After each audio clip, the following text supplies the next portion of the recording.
All right, so today, 5 pronunciation and connected connected speech tips that we'll go over to help you better speak English, to help you speak English more like a native speaker. First of all, I want to obviously introduce myself. I'm Pete from the Aussie English podcast. If you're not listening to the podcast already, jump on the website www.theaussieenglishpodcast.com. It's all free. Jump on, have a listen. I'm an Australian English teacher and I love language coaching, teaching English. I do it all online as well. Today we're going to go over about 10 to 20 minutes of content, and then I'm going to open it up into a question and answer section, or question and answer session. So I guess first things first, give me a thumbs up, give me a like if you can hear me okay. If it's not too, we'll see how it's going. It's all right, the audio's okay. All right, we'll go with what it is. So I might just quickly jump across and I'm going to share this on my page. I've got to try and get it all going. Look at all those likes. Thank you, guys. All right, I'm also going to quickly share it on my timeline. Boom. All right, tell me where you guys are from. Where are you guys from today that are joining me? I would love to know which countries you guys are from. Who's from the most, I guess, bizarre and obscure country here? Let me know in a comment below, and then we will get straight into the content, guys. Straight into the content. The good news is today I've gotten a little board here. So Estefania actually got me this. She got me this to help me with these live classes, and I worked out how to invert the screen so that you can actually read what's on the board, because I was worried it was going to be backwards, but it's not. So hopefully you can read this all right, guys. So today we want to get into, 5 pronunciation and connected speech tips. These are going to be common verbs that we use in English, guys, like to have, to want, to need, to go, and how we contract them down when we put words like to after them. So specifically, I'm going to go over have to and has to becoming have to, has to. I'm going to go over need to and needs to becoming needer and needs to. I'm going to go over want to and wants to becoming wanna and wants to. And then I'm going to go over going to, which can become gonna and goinna. Gonna and goinna. And then we'll also go over don't know becoming dunno. So I hope you guys enjoy today's episode. It's going to be a listen and repeat episode, guys, where you guys can practice your pronunciation. I'm going to be doing a load of sentences where I read them out, I say them, and I want you guys to repeat.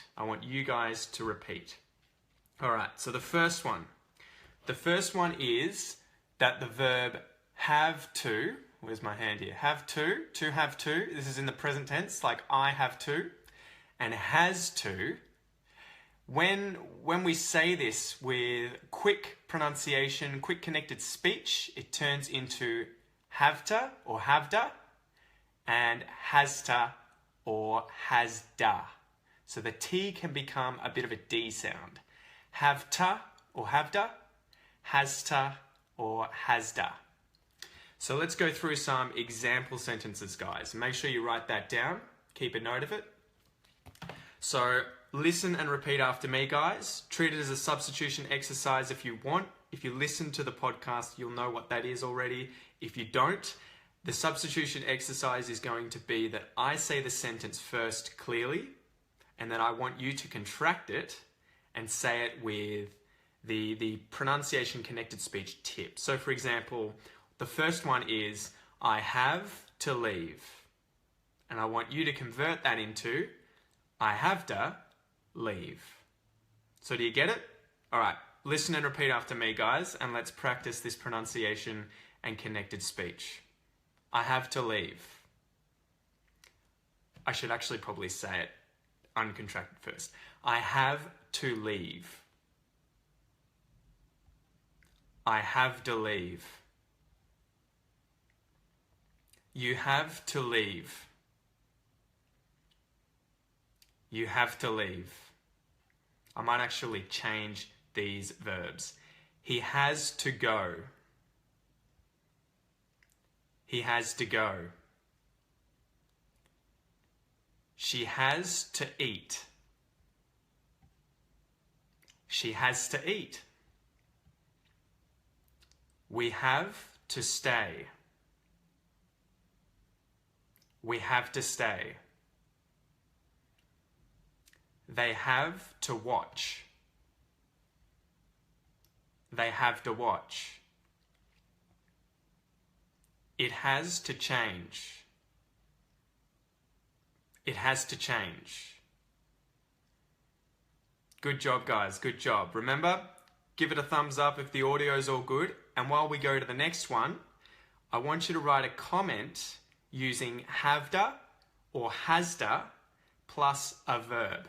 So make up any kind of sentence that you want, but write it down below and practice thinking in your head, how can I use this pronunciation and connected speech tip in a sentence? I want you guys to practice it right now. So write one down below using havda or hasda. All right. So while you're doing that, I will write the next one out on this board, which is going to be needa and needs ta.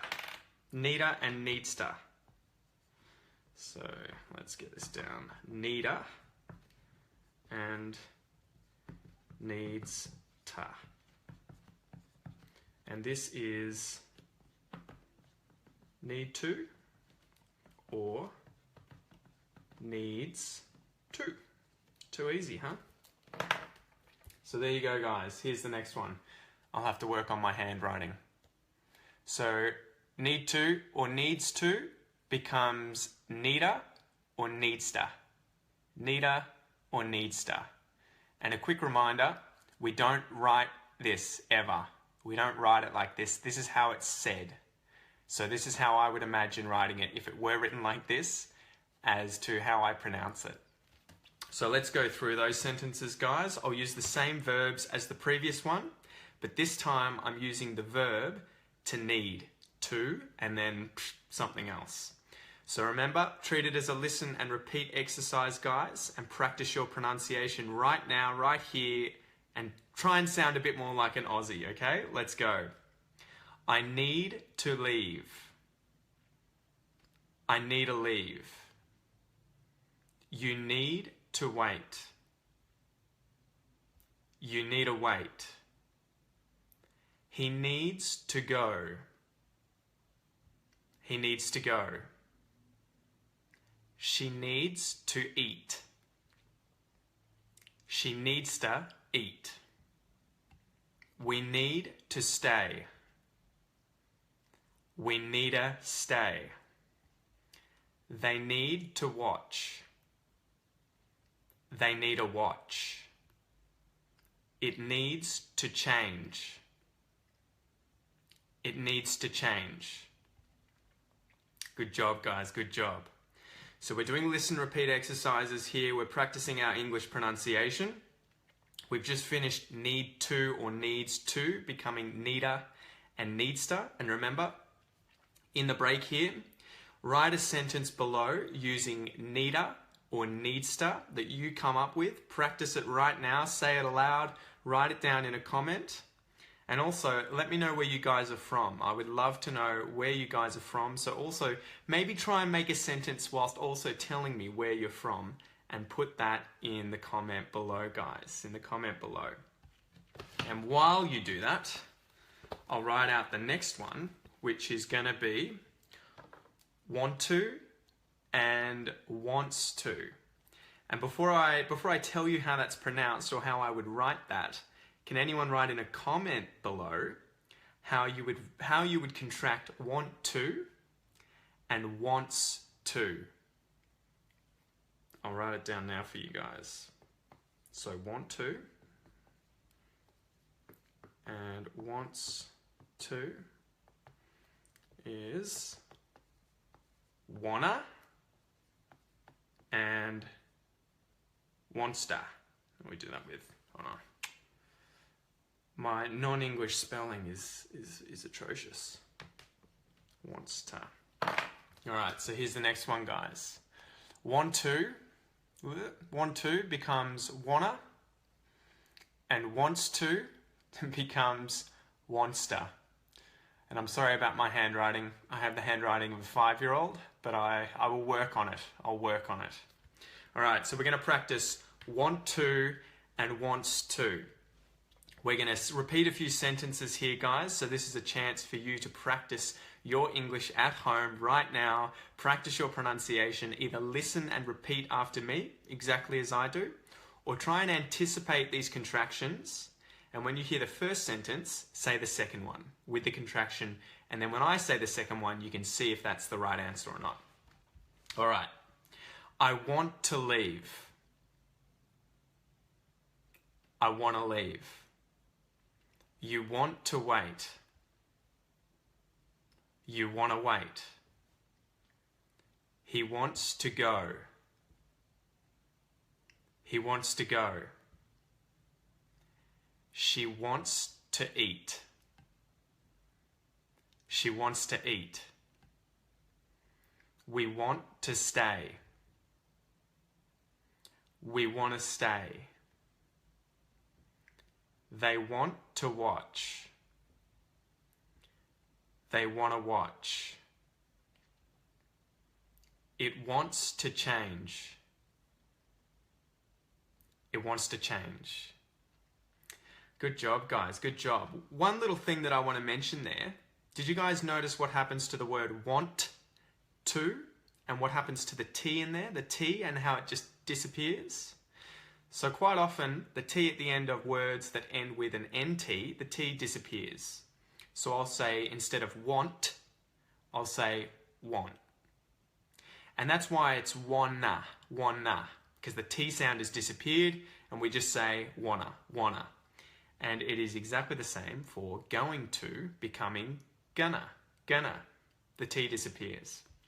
So again, write a sentence below using either wanna or wantster and practice this connected speech tip.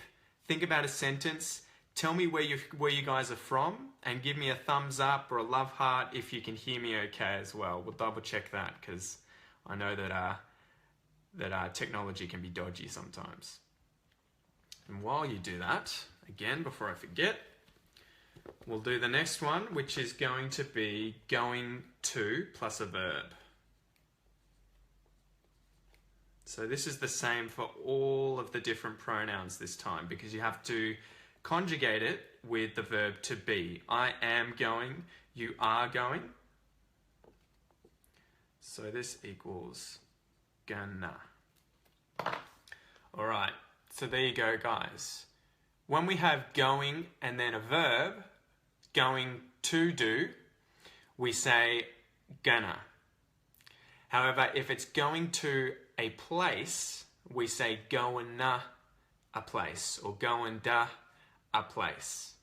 I'm not sure why we do this, but if you said I'm gonna the beach or I'm gonna to work, I'm gonna work, it just sounds very weird. I think it's so that we can distinguish between when it's a verb and when it is a place. So the first one's going to be a place.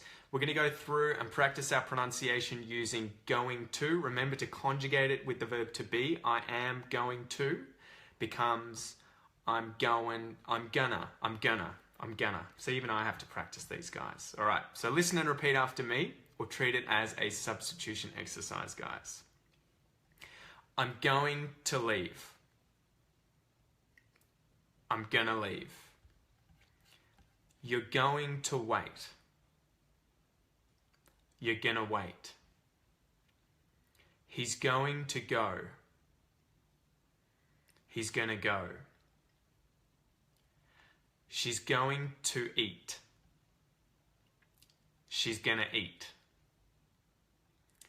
We're going to stay.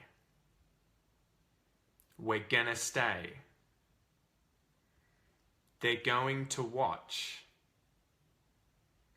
They're gonna watch. It's going to change. It's gonna change. Good job, guys. Good job. Remember, gonna, going to, becoming gonna, is when there's a verb after it. Gonna leave, gonna wait, gonna watch, gonna see, gonna eat, gonna stay. It should feel really easy to say that gonna. So keep practicing that, and remember, write a sentence below here and practice gonna right now. Let me know if you can come up with a sentence using gonna, and also tell me where you guys are from. I want to see if I can find some crazy places that you guys are from. So make sure you comment below too, and see if you can combine the two. All right, so this time we're gonna do going to plus a place. Let's just, so going to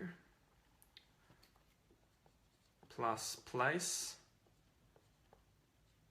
equals going na or going da. If you want to say the T in there, it becomes a bit of a D sound, going da, or you say it as just going, so you've taken the G off, going na. So I'm going to a place, All right. This is the second last one, guys. We'll do this, and then we'll do don't know, and then we'll get into a question and answer section. Okay, so I'm just going to use the beach at the end here, and we'll just conjugate through the different verbs. We'll practice our pronunciation of goina or goinda. Let's go. I'm going to the beach. I'm goina the beach. Or I'm goinda the beach. You're going to the beach. You're goina the beach. Or you're goinda the beach. He's goina the beach. I should say it. Should expand it. He's going to the beach. He's goina the beach. He's goinda the beach. She's going to the beach. She's goina the beach. She's goinda the beach. We're going to the beach. We're goina the beach. Or we're goinda the beach. They're going to the beach. They're goinda the beach. Or they're goina the beach. And the last one, it's going to the beach. It's goina the beach. Or it's goinda the beach. Nice job, guys. So where are you going? Where are you going? Put it down in a sentence. Put it down in a comment below. Type a sentence out using goina and then a place, or goinda and a place. The spelling doesn't really matter, guys. Remember, with all these things, if you were to write it, you would write it properly. However, when you're speaking, it's another story. When you're speaking, it would be very rare for people to really enunciate all of these things and say, I have to, he has to, I want to, etc. You would just say, he wants to, I wanna, I have to, he has to, etc. Forgive me again, guys. I've got a bit of a cold, so I'm still recovering from that. All right, the last one we'll practice here, guys, while you're writing the sentence using goina or goinda. The last one is going to be don't and no. And this is a very, very common one that you're going to hear in English all the time. You guys probably know this one already. So how would you say don't know or doesn't know if you were to contract these? So don't know and doesn't know. How would you contract these, guys? How would you contract it? I'll write them down for you quickly while you have a think about that.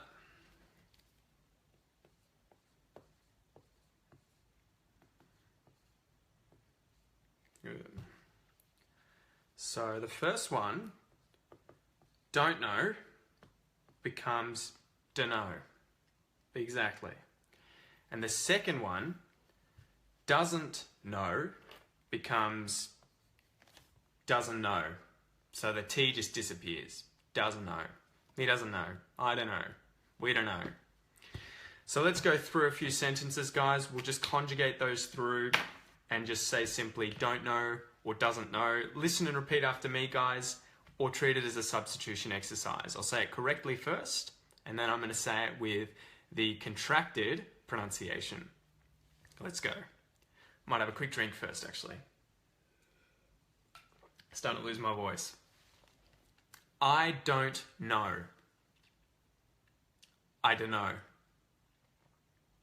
You don't know. You don't know. He doesn't know. He doesn't know. She doesn't know. She doesn't know. We don't know. We don't know. It doesn't know. It doesn't know. So good job, guys. Good job. You guys are killing it. You guys are killing it. So they're the 5 tips, guys. They're the 5 tips. Just before we finish that section, remember, write a sentence below if you can with don't know becoming dunno or doesn't know becoming doesn't know.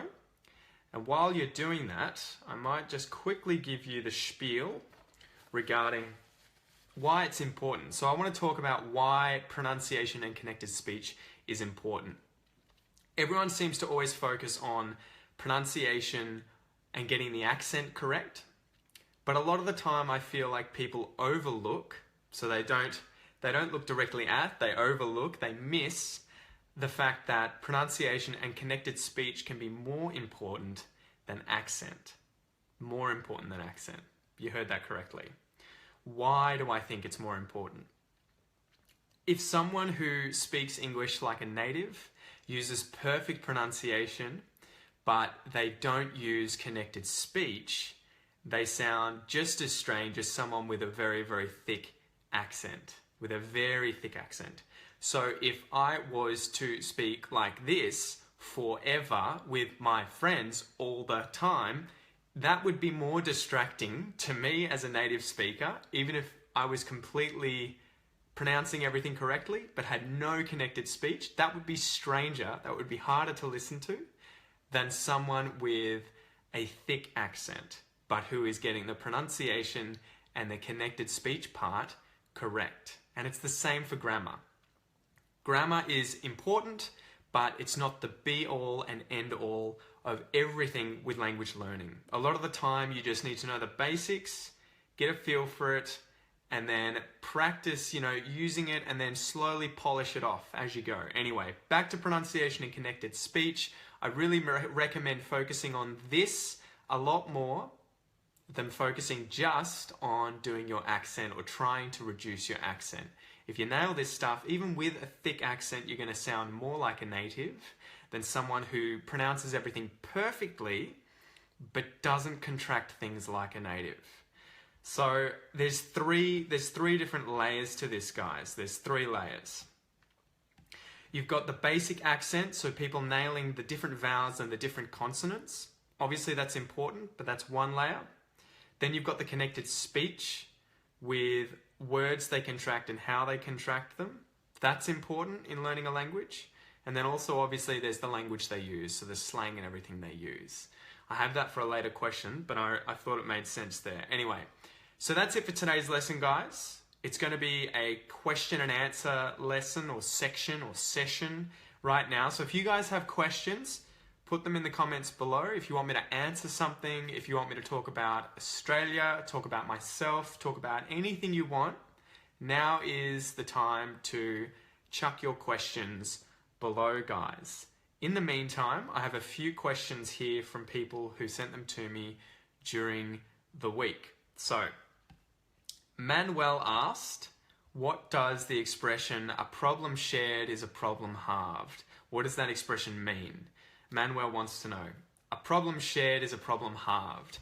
A problem shared is a problem halved means that if you share a problem or you try and overcome an obstacle or a hurdle or an issue together with someone else, it requires half the effort to overcome, to defeat, to solve, because you've got help.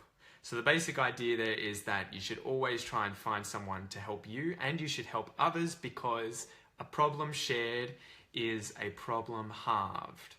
And where has that applied to you guys in your lives? Have you guys had that recently happen where you had a problem but it was halved because you got help from someone else?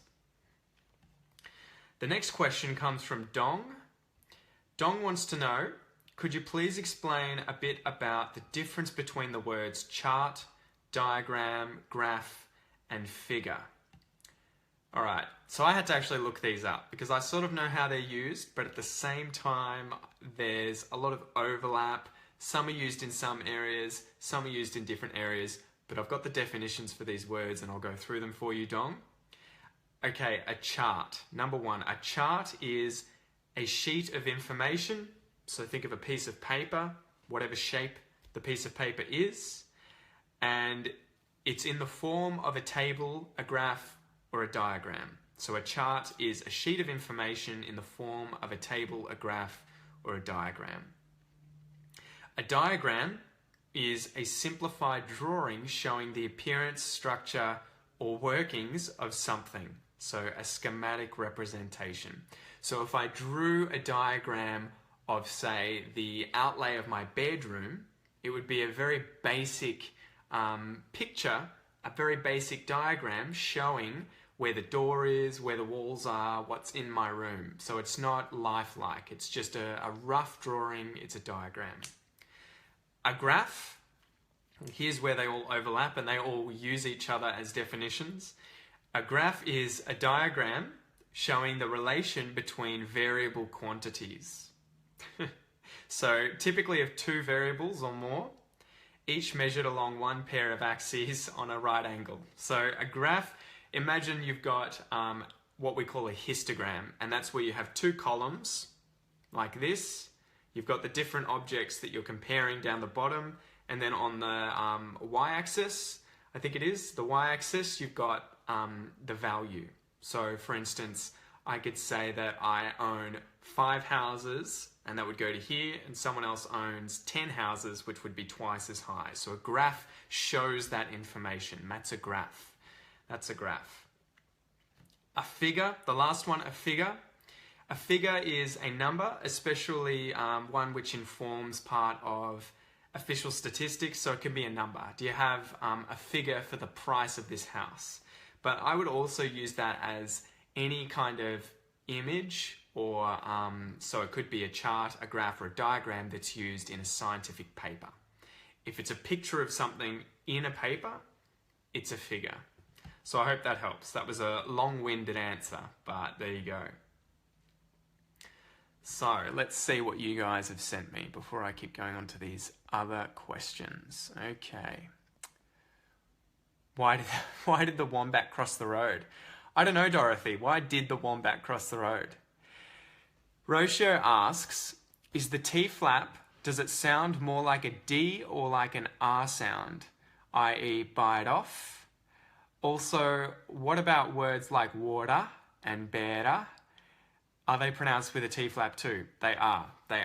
So the T flap, guys, is where you have a word or multiple words that are joined together, effectively where you have a T sound. So imagine one T or two T's, and a vowel on one side and then a vowel on the other side. When this happens in English, at least Australian English, I'm not sure if it's every single form of English, but Australian English, the T, when it's surrounded by vowels, when there's a vowel on one side and a vowel on the other side, it becomes close to a D or an R sound. So to answer your first one, does it sound more like a D or an R? Yes. Yes, it does.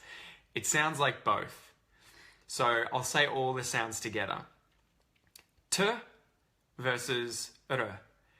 R versus R. D versus R. What I'm doing here, guys, I'll see if I can give you this image. So I have these are my top teeth, right? And I've got my tongue here. And instead of saying d or t or r like that with the position coming up a bit, I'm actually hitting the top of my mouth as my tongue comes back or as it comes forward like that. So instead of making the T sound, I'm saying the R sound. So it is kind of an R, it's kind of a D, and that's why it's difficult. It's a little upside down R, I think. Actually, no, it's an upright R in IPA. And so it sounds, it's called the D flap, and it sounds like to bite off becomes to bite off. Water becomes water. Water. And in that one, water, my tongue is flicking forward. Water. Better becomes better. Again, it's flicking forward. Better, water, bite off. Bite off. So when you've got two vowels and a T in the middle, or two T's in the middle, it becomes the T flap. This is just laziness, and it's easier to pronounce than to say to bite off, or water, or better. It's just too difficult. To bite off, water, better. So keep practicing that, guys, and I'll try and make a video in the future for you. But let's go through. Let's go through and see what else you've got. I don't like the use of slang in my life. In Australia, is it obligatory? It's never obligatory, meaning it's never required. You don't have to do it at all, Renault. The main thing with slang is that you want to understand it and you want to be able to recognize it when you see it or when you hear it. Whether or not you use it isn't that important, because you can always just say the full word. So for instance, instead of saying servo, I would just say service station. Instead of saying bottle-o, I would say the bottle shop. Instead of saying stubby or tinny, I would just say can of beer or bottle of beer. You don't have to use slang at all. The important thing for you guys learning English, though, is that you have to be able to understand when someone else uses the slang, so that you can just instantly know, okay, I know what they're talking about, even if you're not going to use it yourself, okay? So I hope that helps. It's not obligatory. You don't have to do it. But I might add too, just before I go on to the next question, the reason why I'm such a proponent of you guys learning slang and using slang is because it breaks down barriers between people. If I meet a stranger who is from, say, China or from India, and they use slang with me, instantly I think, okay, they understand me and my culture a little more than someone who, say, could be from England and doesn't understand and doesn't use Australian slang. So slang is very, very important for breaking down barriers and showing, okay, we're on the same level. We understand each other a little more. Even though I'm Chinese, even though I'm from Africa, even though I'm Indian, I know Australian slang, and that suggests that you know about Australian culture, and it sort of brings you a little bit closer. So that's why I'm such a proponent of you guys using slang. I know a lot of you guys are going to say, but what if we use it incorrectly? To be honest, unless it is a very, very rude word, you're not going to be in trouble. If you use something like bottle-o in a formal situation, no one's going to be offended. In fact, they'll probably laugh with you. They'll think it's amusing, and they'll be like, you know what? Yeah, he's right. A bottle-o, you know? Yeah. So don't worry too much, guys. You're going to be incredibly aware of what is, the really, really rude words that you shouldn't be using, I think. If in doubt, don't use it. Or if in doubt, ask a friend. Ask a friend. Send me a message. Ask me, is it okay to use this? Anyway, that's my little rant on slang, guys. I really recommend that you look it up and learn it to begin with, or start using it too. All right. What other questions have we got here? I can understand you. I can understand better with you. I know. I try and speak. Okay. What is long-wind? Dorothy asks, what's long-winded? A long-winded answer is when I use a lot of wind or breath to explain something. So you'll often get this if someone tries to explain something or say something or justify something, and they take a very long time to do it. They use a lot of their breath. They speak a lot. It can be called long-winded. One word, I think, long-winded.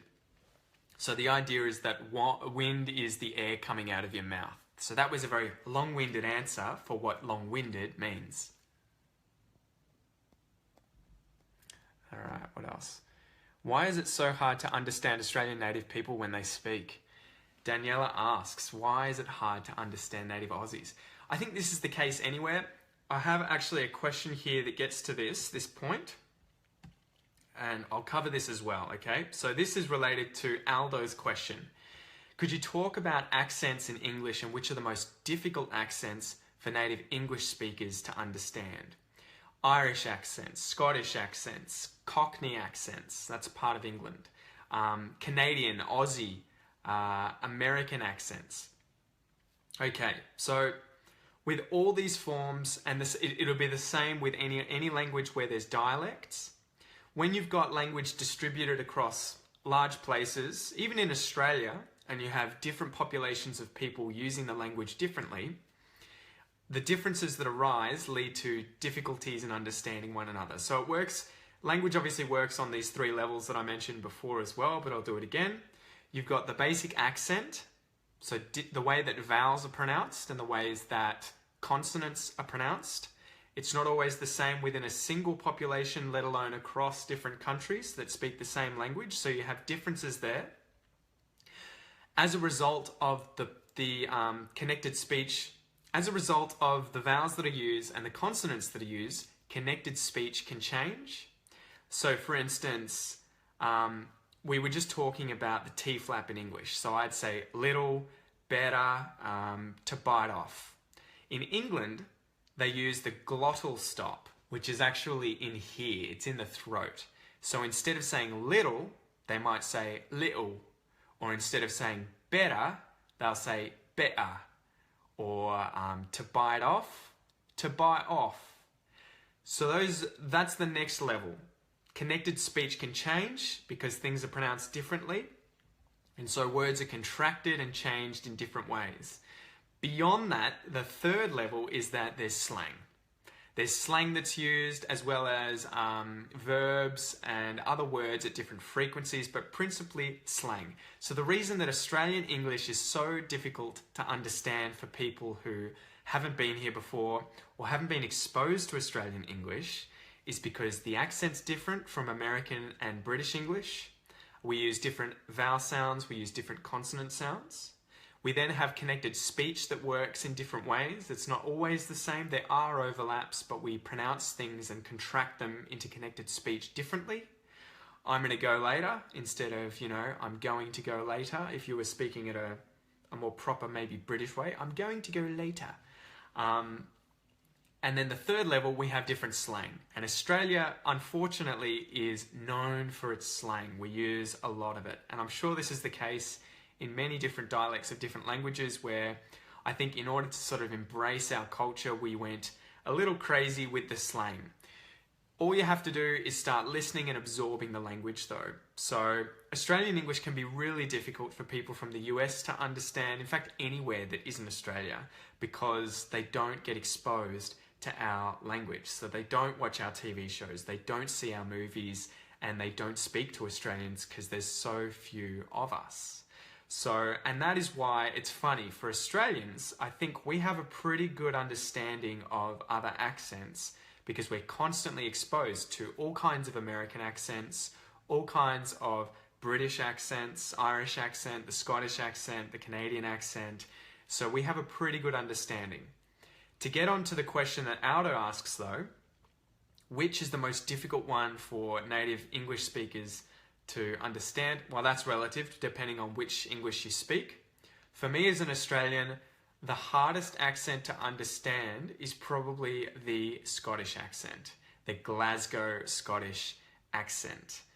These guys change so many vowels and they change so many consonants and they crush it all together and then use so much slang that it takes me a long time to understand what someone's saying when they're speaking with a Glasgow accent. And so I think a really good example of someone with a Glasgow accent is Billy Connolly. Billy Connolly. Look him up on Google and you'll hear him say things like, "You're right, pal. You're right, pal." And he's saying there, "Are you all right, pal?" Or are you all right? Are you okay? Anyway, the Scottish accent, to make a long story short. So what other questions have we got here? Let's go through. What is the correct pronunciation for quote? So Pillar asks, how do you pronounce the word quote? Quote. Quote. So it's almost like you would see Kwote, quote, but it's spelt with Qu, which is a qu sound. Quote, quote. So I hope that helps. What else? What's up just means hello, right? How are you? You say it to close friends. I would say, Min, I would say what's up to anyone. If I was, that's very informal. So I wouldn't say that if I was at a job interview or if I was going to the doctor. I would say it with mates, with good friends. What's up? What's going on? What's up? How are you would be more informal. Oh, sorry, more formal. How are you? I could use on people I've never met before, people who are doctors. I could use it also in a job interview. How are you?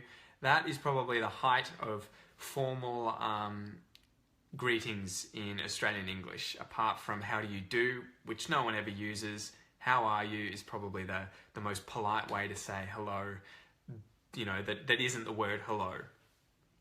All right, what else have we got here? Are there different accents between Australian cities or regions? This is a difficult question to answer because it's sort of, Australia's so big, but ironically, the accent differences aren't as simple as saying this person's from Adelaide, this person's from Melbourne, and so every single person from those places speaks a certain way. I think too, people move around so much.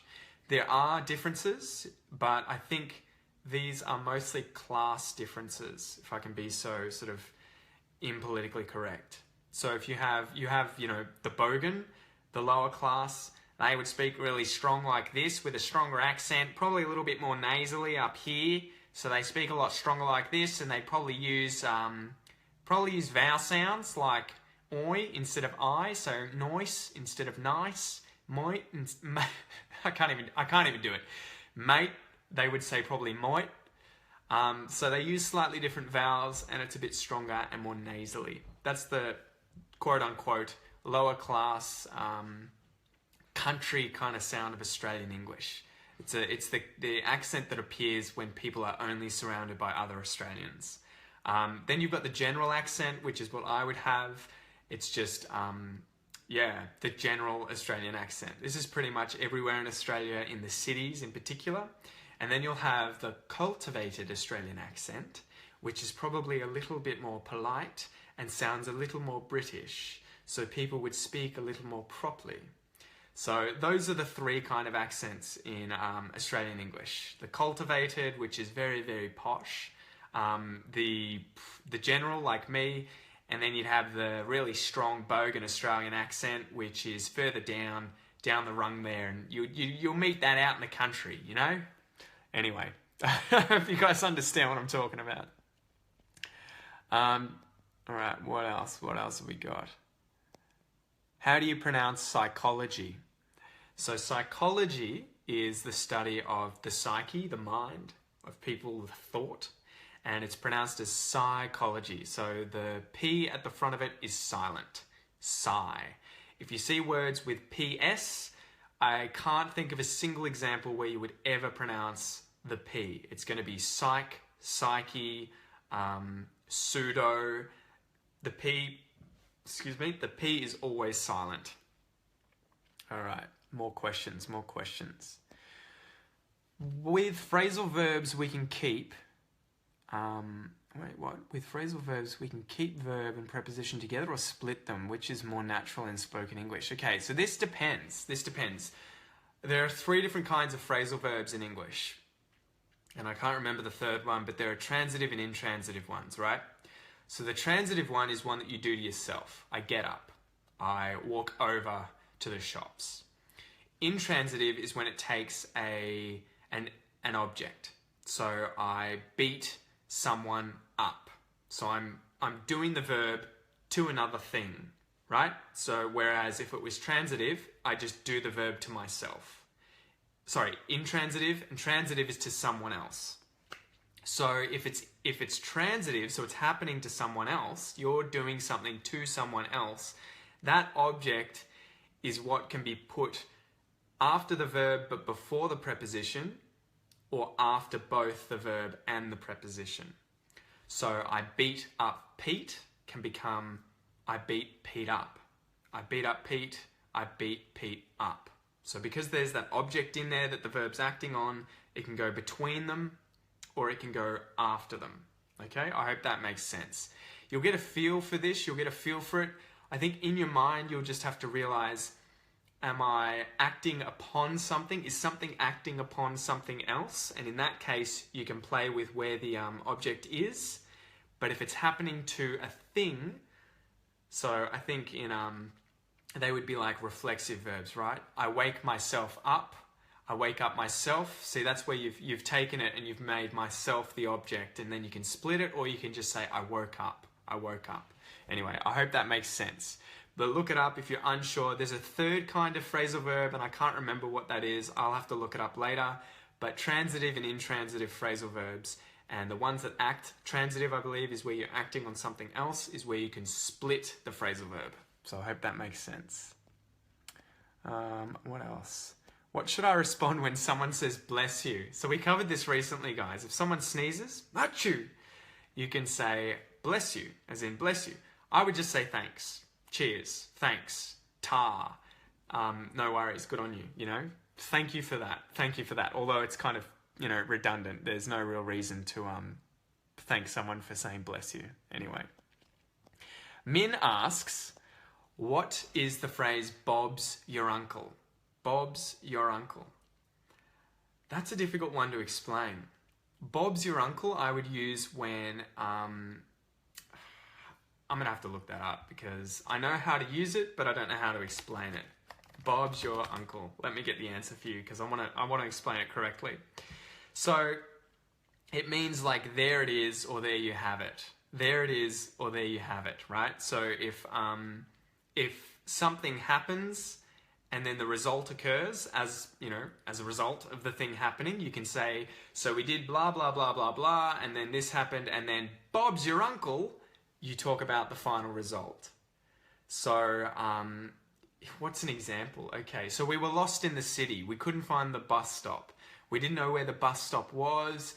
We were walking down the streets, looking everywhere, and then all of a sudden, there it is. All of a sudden, there you have it. All of a sudden, Bob's your uncle, here it is. Bob's your uncle. It just appears, you know? There it is, Bob's your uncle. I was single for a long time, and then I met a girl, we hit it off, and Bob's your uncle, we got married. And then Bob's your uncle, we had a baby. Bob's your uncle, we had a family. Bob's your uncle. It's sort of like and then, but it's like a surprise, like shock. There it is, and then you have it. You know, there you have it. What a surprise. Bob's your uncle. So I hope that makes sense. What else? What else? I'll see how many of these I can get through. The Liverpool accent. Yeah, I don't know if I can do that one, unfortunately. How do you pronounce the vowels, the two vowels in hair? And is it here? Or are you asking, the two vowels inside the word hair? This is a tricky one, and it depends on the accent that you want to use. Hair can be a diphthong, where you say two vowel sounds. Hair ya, or hair, depending on your accent. However, I would probably just say it as a monophthong, so one vowel, as the vowel would be air, hair. I have no hair. My beard is made of hair. But you might hear people say hair or hair. So yeah, depending, they might add a little Y kind of sound in there to link those vowels. Hair or hair, hair. So I hope that makes sense. What else have we got here? What else have we got? Can you understand the Liverpool accent? I can't do that. The Liverpool accent is very, very strong. I might even see Liverpool accent. I'll see if I can play some. Sorry, I've got such a runny nose, guys. My sickness. I'll try and not let it go too crazy, but I'll see if I can find the Liverpool accent. There was a little girl on YouTube, and she has the most adorable accent. Here we go. I'll see if I can play it for you guys. Does it? How do you know? Well, is it work? Is it? Is he at work a lot? Is he at work a lot? Oh, he's coming back soon. Give me a thumbs up if you Is it? can What hear this, time? guys. Give me a thumbs up. Let me know that you can hear it. For half an hour. About half an hour.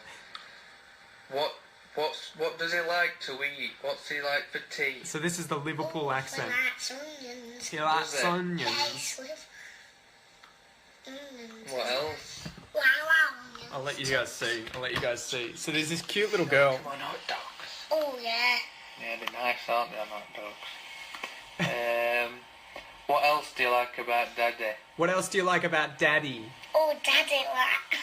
You know what he means?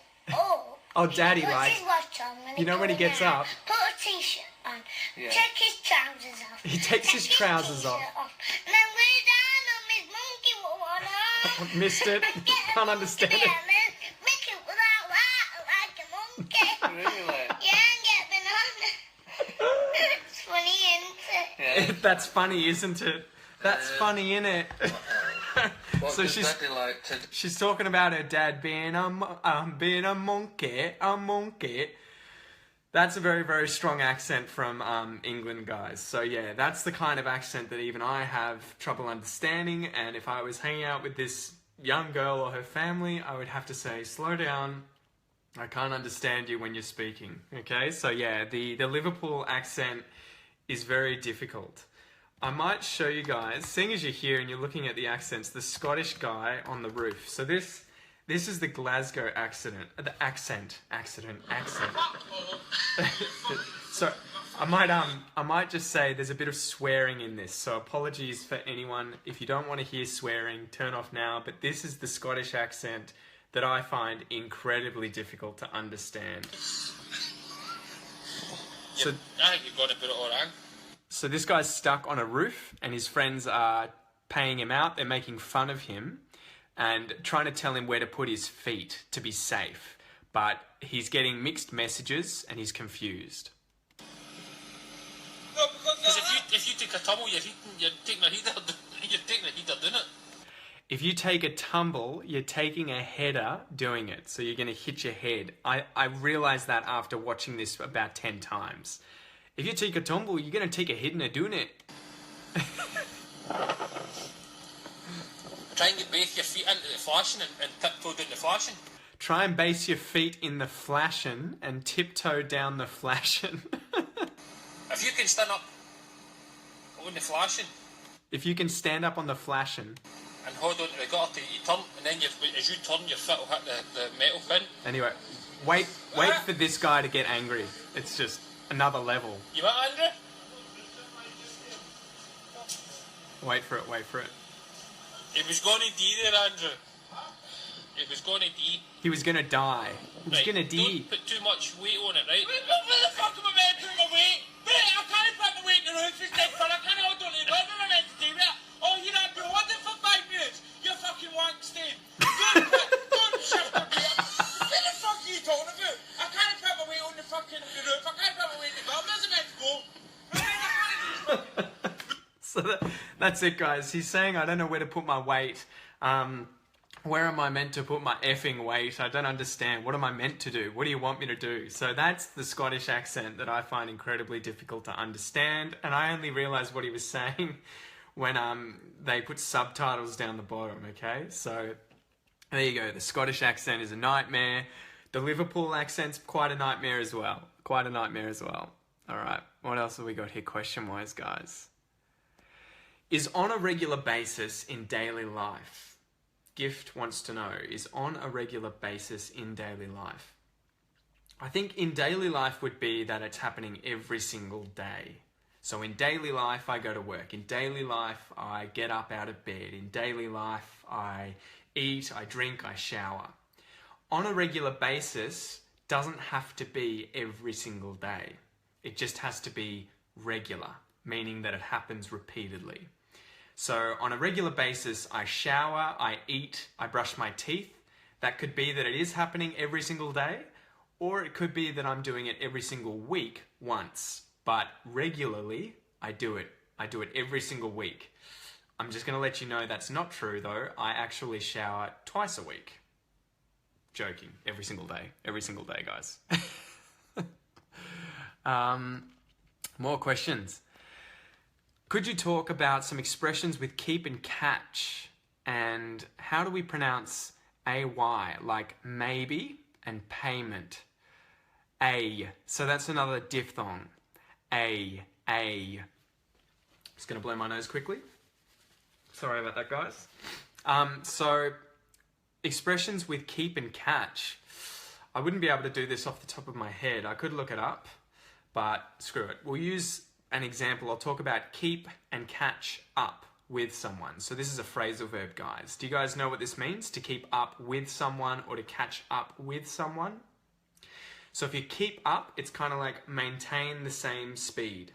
So in a race, for example, if you keep up with the guy in front of you, it would be that he's here and you're right behind him and you're keeping up by letting that distance not change. So you're not falling behind, you're not dragging back, you're not falling back, you're keeping up, because of this sort of movement, up with that person. You can also keep up to date with something. To keep up with something is to sort of stay up to date, to stay in the know with what's going on. So to be current, to know the information and stay up to date, to keep up with something. To catch up, in the example of the race, would be that you're further behind, and if you catch up, it means that you come all the way up to the point that you are just behind or equal to. So if I was running in a race and I was at the very back, but I ran really, really fast and then I caught up with the guy at the front, it would mean that I got right to him. I caught up with the guy at the front. So I catch up, it means to meet. I can also use catch up in a more figurative sense, kind of the same deal with getting to here, but in a figurative sense to mean meet someone and learn about what they've been up to. So it tends to be a friend though, someone you already know. If you catch up with someone, that is that you haven't seen them in a while, you don't know what they've been up to, and you want to catch up by seeing them and then learning about what they've been doing. So I might say, hey mum, I haven't caught up with you this week. Did you want to catch up on the weekend? Should we go up to a restaurant? Should we go out to a restaurant and then catch up over some dinner? We'll catch up.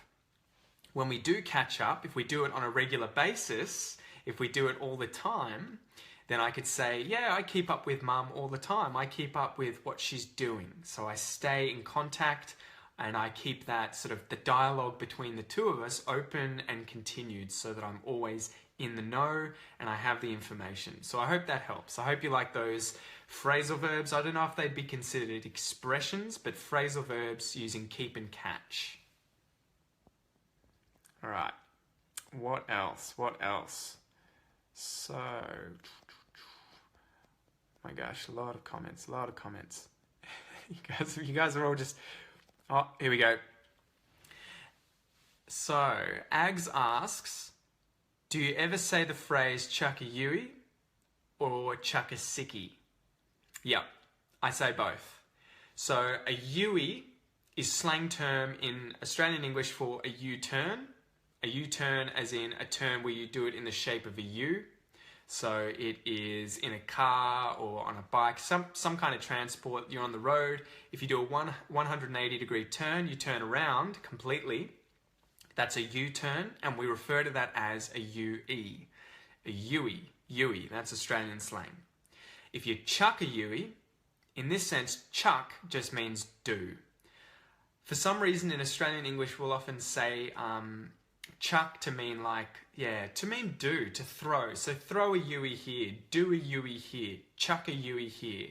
For example, if I was driving down a street and we went past where we had to go, so I was with my friend dropping that person off, so taking them to their house to drop them off, and I went past their house, he might say to me, oh, you just missed my house. Quick, chuck a Yui And let's go back to my house. It's over there. It's behind us. Chuck a Yui.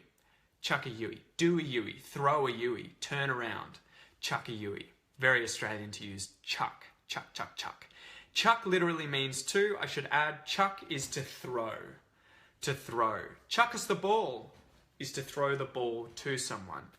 So that's why I guess it's that sort of, I don't know, there's a loose connection between this action of sort of like doing and the thing like chucking a Yui. To chuck a sickie, I think this can be used in sort of two different ways. Chuck a sickie could be that you are having a sick day off work. So you might call in and be like, oh, I'm so sick, I can't come in, sorry. That's chucking a sickie. Chucking a sickie. It might be true, it might not be true. It could be that you're faking it.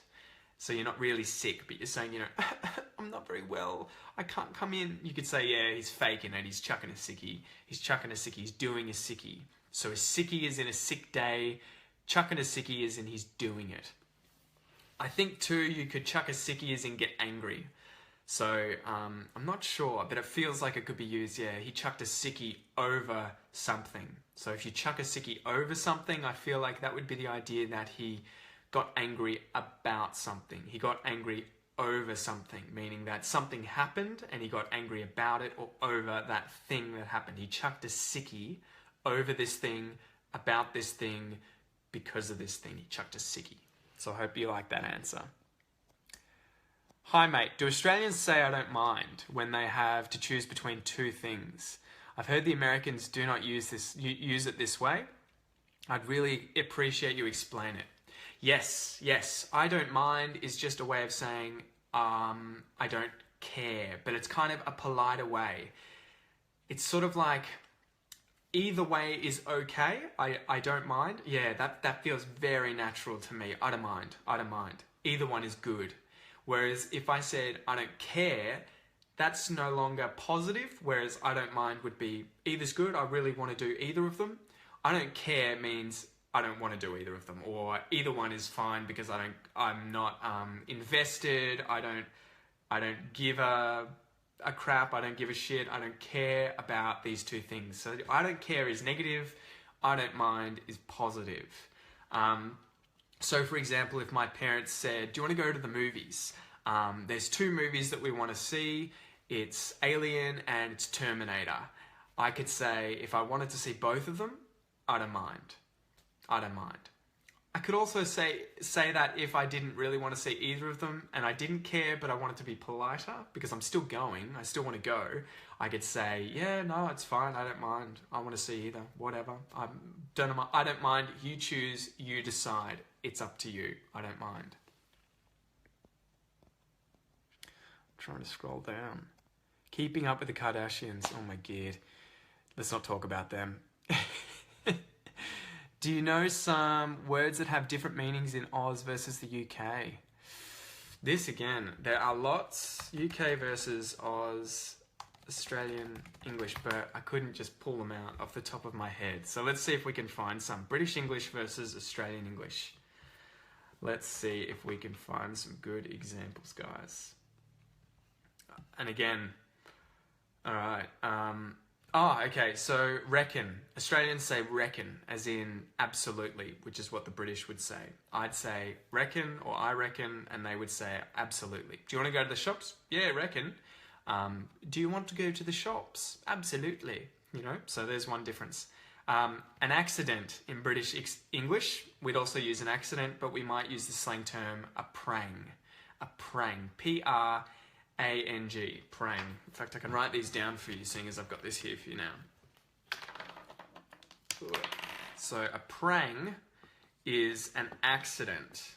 Hopefully you can read my writing. A prang.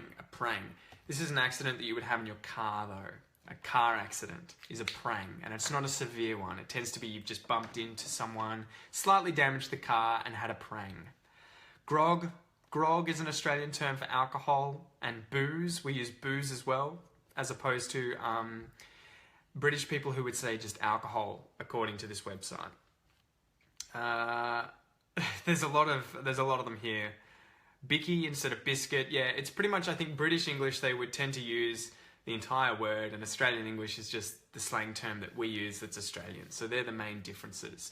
There might be some verbs and some words that just aren't commonly used in one place or the other place, but you just have to go there, and I'd have to go there and speak to someone and then find it out and be like, what? You use that? That's so weird.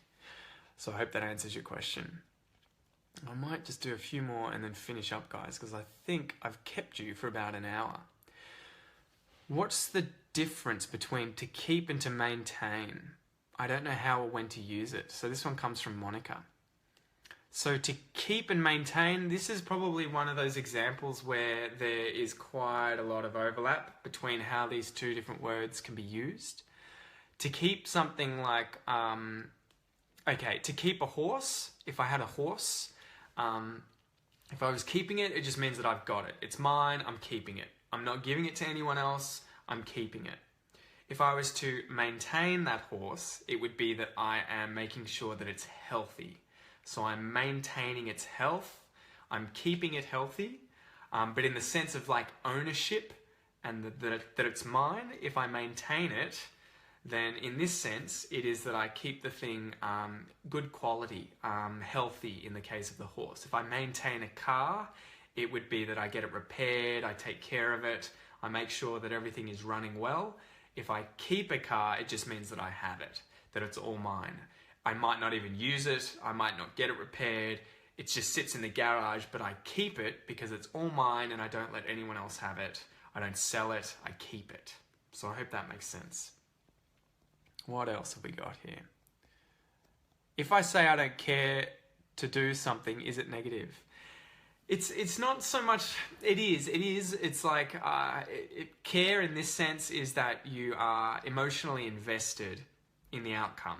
So if you care about someone, you're obviously attached to that person and you love that person, you care about that person. Same with things. So if you say I don't care, it means that it doesn't matter. It doesn't matter. So it's negative in that sense. So when it comes to decisions or options, that's why I would use I don't mind. If you don't want to be negative, you want to be kind of positive and that you want to do one of them, but you don't mind which one it is.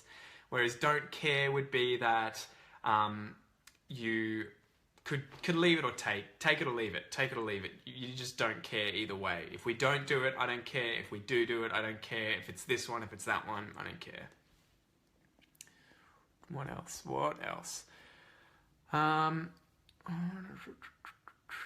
Why do people say see a movie instead of watch a movie? I guess in this sense, see would be more to go to an event and watch the thing. So I'm going to see my parents would not necessarily mean literally that I'm going to see them. It would more mean that I'm going to go visit them and then, chat to them, catch up with them, keep up with them. I'm going to see them. So I think if you were to say I'm going to see a movie, it's not so much that it's literal. I'm going to sit with my binoculars at the back of the movies and watch the movie. It just means that I'm going to that thing and I'm going to see the movie. I'm going to see the movie. Most common phrases. That Hassam, can you please explain some common phrases that Australians use on a daily basis? I'll have to leave that for a future episode, guys. I think I'll answer one more question and then I might leave it at that. This has gone for over an hour. So thank you, though, for all the awesome questions, guys. So how do you say wherever or whatever? Both sound similar to me. Wherever, whatever. So there's two different vowels there. The first syllable, where and wa, where and wa. And then wherever uses an R sound. Rever, wherever. Whereas whatever or whatever uses the T flap or the T. Whatever, whatever, and then wherever. So I might leave it at that, guys. Give me a like if you had fun today. Make sure you share it as well. I guess to finish up too, remember to jump on YouTube. I take down all these videos. I put them up on YouTube so that you guys can watch it later. If you've only just joined as well, make sure you go back and watch it. You can leave questions. Let me know where you're from. Just be involved, guys. Trying to expand this, trying to grow this and do this full time. So I appreciate all of you coming. If you're not listening to the podcast, what are you doing? go to www.theaussieenglishpodcast.com. It's free. You can download a podcast app free on your phone and then just search Aussie English and listen at your leisure anywhere you like. Go to YouTube, watch all the previous videos as well. There's heaps of culture ones. I'm trying to do a daily video. I've put up more than that recently, but I'm trying to do a daily video where I put up at least one per day for you guys. Same with the podcast. And then if you want to support what I'm doing, jump over to the Patreon page. I'll make sure I link that in the description, and you can donate anything from $1 per month. You can donate more if you want, but it all goes to supporting me and helping me do what I do here at Aussie English. And then lastly, if you want to sign up and get more exercises with the expression episodes on the podcast, you can do so by signing up for the supporter pack, the Aussie English supporter pack. And so this goes with the expression episode each week. You get vocab, listening comprehension questions, phrasal verbs, substitution exercises, and pronunciation and connected speech exercises. So it's really designed to take your English to the next level. Anyway, thanks again, guys. I'll chat to you soon. All the best. Peace out. And